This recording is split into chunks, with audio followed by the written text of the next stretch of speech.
Hello, you guys. I am going to be sharing some kind of vulnerable lessons here because I'm still in the middle of it. This series is called Behind the Scenes of 100 Clients in 2026.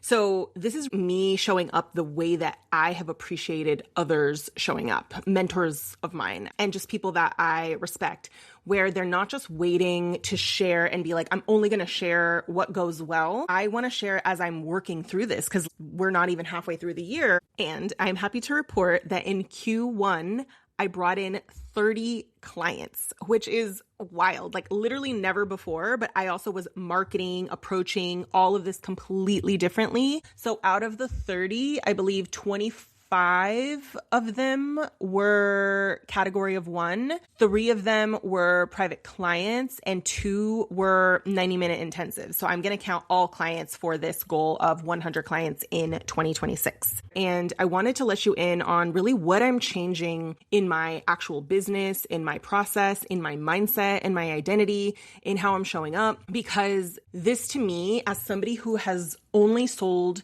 high ticket, between 2022 and the end of 2025, I only sold $10,000 offers and above. So I have become really, really good at selling high ticket, high trust. And a lot of that is customization, personalization, proximity, and really clients that are able to bring everything to the table. And that is not the case. When you are trying to support 100 clients, you aren't supporting 100 clients one-on-one. I mean, if you are, I don't know how you're doing it, right? And the reason that I set this as a goal this year was because I already showed myself that I could make $1 million with a high ticket, high trust business, with being that mentor that my clients stay with year after year after year. I love coaching. I love it so much. It is the easiest thing for me to do on the hardest day, right? Some people can't wait to get out of one-on-one coaching. That has never been me. I've always kind of looked at people who are just like, oh my God, I just want to get out of one-on-one calls and I just want to have a group, which if it has been you, fine. That we just all love different things. I love one-on-one coaching, and this is why I've done it for 6 years. And so this was a big deal for me because I didn't start a lower ticket group program because I wanted to get out of one-on-one coaching. It was literally because I knew that if I wanted to impact more people, my mission required me to impact more people. I needed to be able to create a program where I served more people than I ever could in an intimate container, and that solved a mass problem that many of us are having. And that is, for me, in category of 1. So I launched category of 1 at the end of January 2026. And it was packaging up something that had been part of my business and part of how I've helped my clients from the very beginning. So this wasn't some brand new thing that I plucked out of the sky, right? Like this was literally how I created my business, and I was able to hit 6 figures my first year.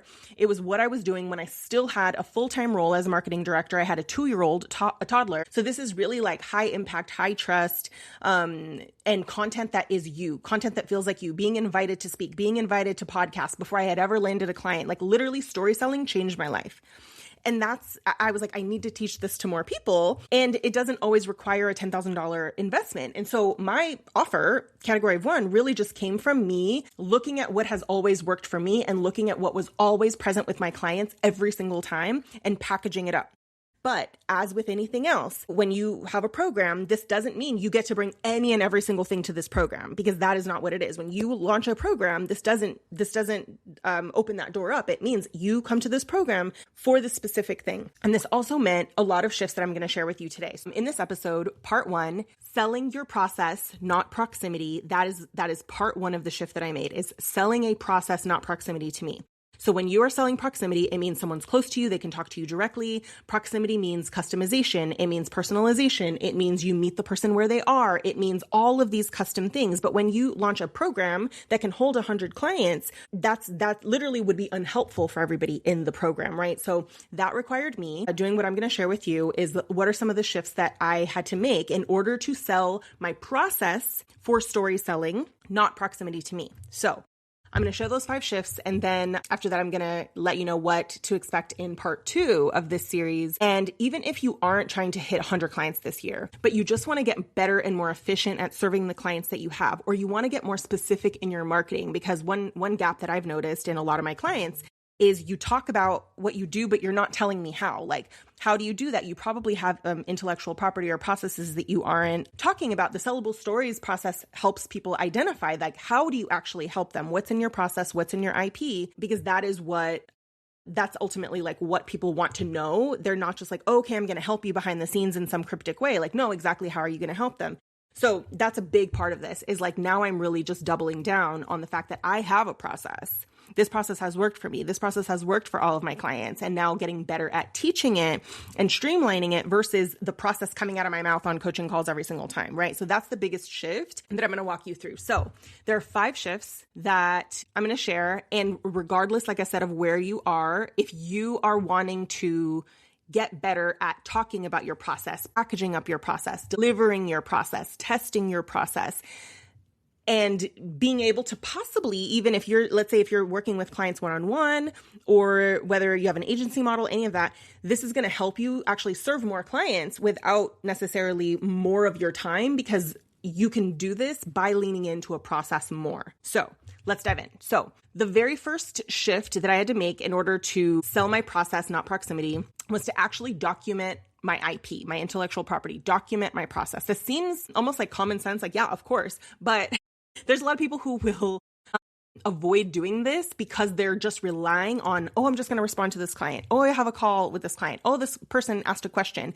And they just keep relying on answering the question or walking people through a process. And so in the moment, that's efficient for speed's sake, like, okay, I'm going to just explain this again. I'm just going to answer this question again. But what happens when you make it a goal to document your process is you will take that conversation, or you will take that question, and you will make a note of it. And you will say, okay, this has come up several times. They're having trouble with this, or everybody seems to ask this question, or, okay, I explain this, but how would I explain this without me? Right? So I started to just document the conversations that I was having on a regular basis, the questions that I was getting on a regular basis. And then I created a way to deliver it without me. So for me, that looked like a couple things. One is, wherever possible, just documenting the steps, how to think about it, what to do, reflection questions. Just basically, it's kind of like what I was already saying out loud, out of my own mouth. But like, if I wasn't saying it, how would I write it down? Then on top of that, for every part of the process. So for example, let's take sellable stories. I had been teaching sellable stories for ages. I had taught sellable stories workshops, but all of it was based on me a live coaching to demonstrate it. I gave them a couple of things, but then a lot of it was like, live coaching. So I also recorded videos to elaborate on what I had written out. So there were the written steps, and then there was me verbally filling in the blanks. That way the steps aren't, 3 pages long. There are a few key things to keep in mind. And then the video was me walking through it and just filling in those blanks. Another thing that I did to document my IP and deliver it without me was I built custom GPTs. So those custom GPTs, I then gave it those steps. I gave it my video transcript of how I taught it. And then I added additional context where it was like, clients often struggle with this. If they ask for this, I want you to keep this in mind. It was like, I was basically documenting my process, my brain, the way that I delivered it. And then I tested it and I tried to break it, right? So I was like, I tried to ask it for other things. I saw where it wasn't effective. And then essentially what happens is someone could use the custom GPT or not. I, so far in category of 1, have made it so that if you don't want to use custom GPTs, if you don't want to use AI, you still can use the process. It's just you're relying on your own brain to come up with it, and there's reflection questions. So what I did for category of 1 was I made sure that for every single part of the curriculum, there was not only written steps and a video and curriculum and reflection questions, right? But there was also a custom GPT that would walk you through the entire process, almost like a curriculum coach. So I created a sellable stories curriculum coach, and I created a curriculum coach to support with creating or refining your offer, flushing out your messaging according to our PSPSR process, identifying a lead magnet that would pre-sell your offer, and the email sequence that would deliver that lead magnet and then draw a line between that lead magnet and your paid offer. So that custom GPT, I have one that does all of those things in one. And it's like, it's stacked step by step. So what happens is, before I was having these individual conversations, helping people refine their offer, talking about an unmet need in the market, like all of these conversations that I was having. But now this, my process that is written, plus this GPT, you don't need it, but if you want to use it, the GPT can help you. It was like, obviously nothing is ever going to completely replace your expertise. But if there's a part of your expertise that is repetitive, meaning you do this with every single client, that is where it does make sense to document it, because what you want to do is reserve what's happening now is like, I'm getting coaching questions, but they're not coaching questions on the process. They're coaching questions on all the little nuances in between, where someone's like, I don't know, I feel like it could be this or it could be that, or I don't know, I have this, but I have thoughts about like, the people who need this have really like fancy job titles, and I have thoughts about whether I can really help them, even though I have done this before. It's like I get to kind of coach on all the like juicy, like in between, the human element of it, all of the nuance, and that is beautiful. Like I love that, because my process is documented, right? So one thing that I had to, a belief that I had to get rid of in order to make this shift of documenting my process and creating a way to deliver it without me, was I had to get rid of this thought that I had for a while, that was that curriculum was bad and it meant forcing people to do things one way, right? Because that's literally not true. Inviting people into a group program, this is different than like a really intimate mastermind where everybody does actually have proximity to you. So you either need to give people a process or you need to give them proximity, where you are individually meeting each person where they are. If you're not giving them any, like if you're not really like responding that much, you're kind of leaving people on their own, and you don't have a process, people are going to have a hard time. It's kind to have a process. A process does not mean like, it's such black and white thinking to be like, oh, because it's curriculum, like it's boxed thinking, like everybody's just, I don't want my clients to think one way. And it's just like, okay, they need to know what to do though. Like they need to know how to think about this, how to approach this, because otherwise they're going to just be flailing. They may be doing something that you don't even advise them doing, but you don't know that because you're not having conversations with every single person, because this isn't one-on-one coaching. So you need a process, especially if you are selling a group program that has a defined result, which you should have a defined result, versus like a mastermind that's very open-ended, let's say, and even masterminds need a process, okay? But it's a little bit different, right? So I had to get rid of that thought, because people struggle and people flail when there is no process. Because then what happens is they wait until they talk to you every single week, and then you are like explaining the same thing to every single person, and that's not efficient either. So that was not a good, it was not a good thought, but I was able to get away with that thought because I was giving people proximity and I was charging for it, right? So this was something that I had to change. So shift one, documented my process and created a way to deliver it without me. Written process, verbal process where I was talking on a video, and then third, I created custom GPTs that helped my clients to implement the curriculum. Shift number two is I went where demand already was versus manufacturing it, right? So I had to look for where the problem already was. It was like a problem basically people were already paying to solve versus making it up. So that's important if you are landing clients at volume. You don't have time to be like, you think it's this, but like it's really this other deeper thing. They're going to be like, yeah, I'm not shopping for that. Like you need to go and be like, is it this? Do you have a hard time with this? And then multiple people have to be like, yes, that's exactly it. Like you need to sell them a thing that they are shopping for to solve a problem they're already shopping to solve, not over here convincing them that they need this other thing. Like that's very hard, because what you're doing when you're selling in a group, or like whether this is a course or a group program, is like you are basically driving multiple people to make a purchase decision within a defined window. That is going to be extremely difficult to do if you made something up that you really want to sell. And that's super important. It doesn't matter what you want to sell. It doesn't matter how smart you are. It doesn't matter if you've done this before. Okay. And this is me saying this as a marketer. Like it doesn't matter what you want to sell. It matters that it solves a problem people agree that they have. You could feel so, oh my gosh, like this feels so purposeful and so meaningful to me. Yes, but you still need to meet it with like many people on a regular basis struggling with this thing, and you know that they're struggling with it. You need to help them with that, not a thing that you think is purposeful, meaningful, all those things. And so a lot of the times when I hear clients say, I want to launch a group, and I'm like, why? Do you have an overage of demand that you need to create a group for? Or do you just want to run a group? And that's a very different answer. You don't just run a group because you want to run a group. You run a group because you already know there is so much demand for this thing.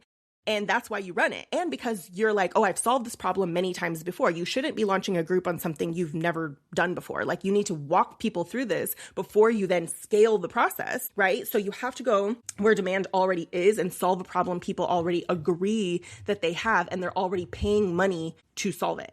Right? Are they already paying money to solve this in some way is really going to tell you for a group in particular. Third shift is I messaged for strangers, not fans. you're going to be like, how do you know? So when you message for people who know you, and when I say fans, I mean like people who know you, you assume that they know all these things about you. You assume that you're like, they know your story, they know like things about you. If you are relying on pre-existing trust, if you are relying on know, like, and trust, if you're relying on that, that's only going to attract people who already are that person. They've been in your audience for a while. And the shift here is like when you're messaging for strangers, the language that you're using has to be very, very simple. It needs to be words that they're actively thinking about. For example, with category of one, even though I use the term storytelling or story selling, I had to test that out, which I'll talk to you about in shift 4.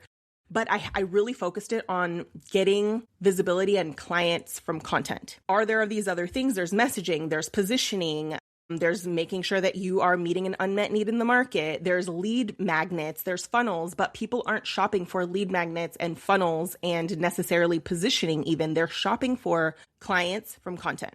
So I had to talk about clients from content all the time. And even when I talked about leads, I had to define what leads meant. I was like, leads are people who have raised their hand in some form or another with interest to work with you or interest to learn your concept. And if you don't have that, all you have is an audience of followers on Instagram. You don't have leads, right? And so I had to talk about that. So messaging for strangers means using language that they are actively shopping in. And what is the most basic problem that they think that they have, not the problem you think that they have, right? So they are saying clients from content, I need help landing clients.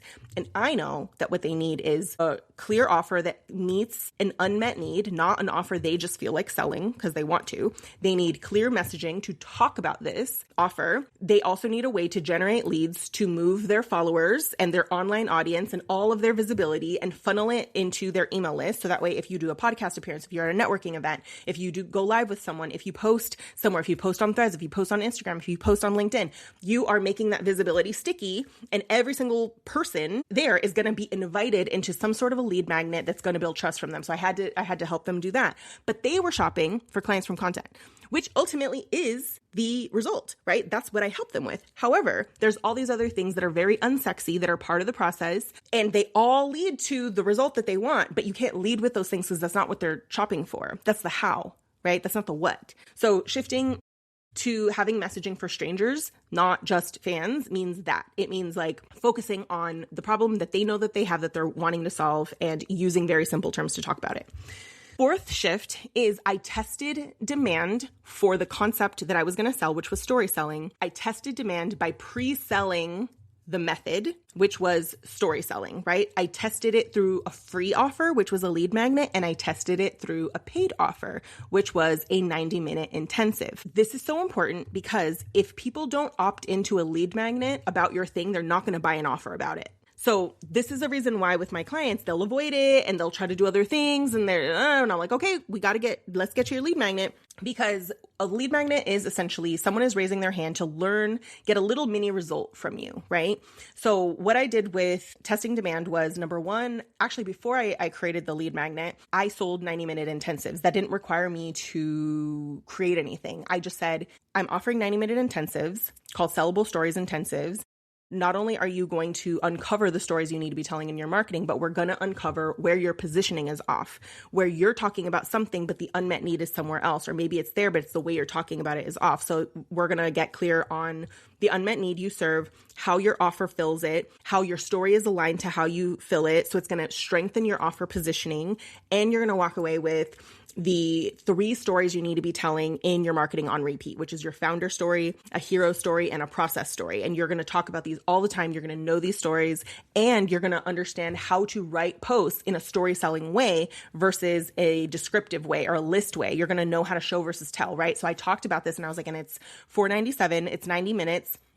And book a call. And several people hopped on that, right? So I was like, okay, if people are willing to pay $500 to get help with what is now the beginning part of category of one, right? Like it's literally module 1, story selling, right? They will buy the program. But that was step 1. Then what I did after that was, okay, if I were to help people with what I did in the 90-minute intensive, but just bite size and a little more self-led, what would that look like? So I created a lead magnet that was kind of like the 90-minute intensive version, only without me. Meaning it relies on you and what you know. So I did two things with this lead magnet. One was I gave them story selling prompts. So you could just take those and tell a story about it, right? But you had to be clear on your stories. Then with that, I also gave them the sellable stories GPT. So they could get clear on their sellable stories, and then they could use the story selling prompts to go and create posts. And there were like 30 prompts in there. So it could last you like 2 months if you post every other day. And I had 90 people snatch that up in like a couple weeks, right? Like this is the first time I had ever put something out where I remember putting it out, and it was my daughter's birthday that week. And we went to like mini golf. I talked about it. It was like the first time I'd ever like picked up my phone and saw like many chat automations being like, this new person just joined your list. This person just joined your list. And I saw like the people hitting the button being like, yes, please, I want this. And I was like, wow, this is wild. And to this day, even when I'm not posting, people are going to my content, and that story selling keyword is in my content. I have people joining my list almost every day. And that is important because it's a funnel, it's a system to bring online guys, like followers, to my email list and serve them deeply through this funnel. So essentially it's like a free offer that I'm giving away, and it operates for me like a free offer. And if you love the idea of story selling, you're more likely to be a client, either for category of one or my mastermind reclamation or one-on-one coaching. And at the end of that funnel, at this 5-6 email sequence, I talk about next steps. I say, I have category of one, you can join the wait list, one-on-one coaching, you can schedule a call for a story selling intensive for $497, or you can join the wait list for, actually, I don't think I talk about reclamation there. And so that's important because I tested demand, and this wasn't even part of this episode, but it kind of gave way to, I tested demand before selling the offer, which the results, by the way, I should go back to this. The results, by the way, were that because I pre-sold my method through 90-minute intensives and a lead magnet, I ended up with, like I said, 90 opt-ins within like a couple of weeks. And then in that funnel at the time, I had people click a button to say if they wanted to join the interest list for a category of one, and that they were going to get first dibs to join. 56% of the people, so more than half of the people who joined the interest list, joined the program. So this is the difference between putting something out that you really want to sell, not actually checking in with anybody else, not looking at what clients are saying, not validating it, not testing it, doing what you want to do, which is kind of what I call like very self-centered business, because business is not self-centered. So business is service focused. You only make money by solving problems that people agree that they have, right? Can you do it in a heart-led way? Absolutely. I want you to do it that way. But this is like business maturity, right? So that's the difference between like when you do your research, then when you sell something, it's like, okay, these people are like, your audience is already brought along with you. They're bought in, right? And so half the people joined, and then I turned around and launched it again 2 months later, and it sold out again. And some of the people re-signed. I had brand new people joining it, all of that. And that wasn't a whole lot of time in between, because in between I was serving my people. And then less than 2 months later, we opened the doors and then sold it out again. And so that is all a result of testing demand ahead of time. I didn't talk about this here so far because it wasn't in my original list to talk about, but me kind of talking to you about like this lead magnet, right, was that I created a system that could pre-sell it as well. So it wasn't just testing demand. And through this lead magnet, it's that the lead magnet actually did the job for me of like serving them, educating them, helping them. And so having a system, you need a system to sell 100 clients. You are not going to individually go out there. I didn't do sales calls for any of these either, right? So I took out sales calls. I may do them in the future. I don't know. But I took out sales calls, which meant my marketing had to sell the offer for me, and the lead magnet and the emails that they got had to sell the offer for me. So you need a system in order to sell. So if you are just posting on social media and that is your whole marketing strategy, that for the most part, that doesn't work anymore. Like you need to have something else to deepen that relationship and deepen that trust, right? You need a system. Every single business owner, and I wouldn't have said this years ago, needs to have some sort of email process, a lead magnet that people opt into, and then they receive, 5 emails or so afterwards to bridge the gap between the freebie that they just got and your paid offer. It's no longer enough just to post on social media and let that be your entire marketing strategy. I don't care if you have a full-time job. I don't care if you have kids. I'm the busiest person. My clients don't come to me with busyness as an excuse because they know that if you've done it, I've done it too. And so it's like you need to do this because you're working so much harder without it. You're working so much harder without having the system. So I am going to recap. So shift number 1 is I documented my process, which is my IP, and I created a way to deliver it without me. And that meant just watching how I taught it, figuring out how would I have this conversation multiple times without me having to individually deliver it. Shift number 2 was I went where demand was versus manufacturing it, meaning I had to solve a problem that many, many people already agreed they had versus something that I had to convince them that they had. Shift number 3 is I messaged for strangers versus like fans, like people who know you, who know your story, all the things, which means that you need to look at like what's the language that they're using, keep it simple, and know how they're describing the main problem that they're having, right? And not relying on familiarity with you, which means you really do need to focus on really knowing them deeply. What is the problem that they are sitting in that they agree they have? Then shift number 4 is testing demand before creating an offer or putting out a program. I tested that in 2 ways. You don't need to do 2 ways, but I did it through selling a 90-minute intensive where it was kind of like a little mini version of that where I helped people get a result for $500. And then I also put out a lead magnet with that same method, which was story selling. Essentially, like you don't want to do too much in that. The lead magnet is not supposed to be like a course. It's just supposed to be something small that they can implement that day, right? So I tested demand by through the 90-minute intensives and the lead magnet so that I knew people were not only interested in learning about this for free, they were also interested in paying for it. And then that's why when I actually launched the paid offer, category of 1, I was able to launch it back to back in Q1 2 times and sell it out both times. That is so, so important because oftentimes we don't realize we're actually working harder in a lot of other areas of our business because we're not doing this pre-work to validate our offers. Or what happens is you will sell it a couple of times to all of your warm leads. And then by the time you go and launch it a 3rd or 4th time, because you're still using like warm lead strategies, all of your like fans and besties and people who love you have run out and you can't keep up with demand. So because I had already experienced that with like, you can't do what you did at the beginning to sell it every single time, I already knew to do this from the beginning, right? And then the 5th one was creating a system to sell it, right? And that's the lead magnet with the email funnel. So I know that anytime someone goes on my Instagram, when I go on stories and I talk about this lead magnet, I know that I have a system that can help people get introduced to me, my story, my method, get a small result. In some cases, an amazing result. I've had so many people message me about the Sellable Stories GPT saying like they cried while they were using it, that it was so impactful to them. So really, like you having a freebie, like a lead magnet, can feel like you just are giving away something for free that you think is so valuable. And it actually helps you sell because it's almost like you are walking around with this gift. And anywhere you go, any conversation you have, any IG live, you go live with someone, you are on someone's podcast, you have a conversation, like you have a free gift to invite people into. That is going to serve them regardless of whether they become a client or not. And you need systems in order for sales to feel more sustainable. If it is only based on you posting live, that's going to be really difficult, right? So you need systems. And the very first system you should have in your business is some sort of an email funnel. Email funnel sounds so techie, but really all an email funnel is scheduled, not pre-scheduled emails. It's essentially somebody opts into something and then there are automated emails off the back of that. So every business owner should have automated emails off the back of some sort of a lead magnet that they are offering their people.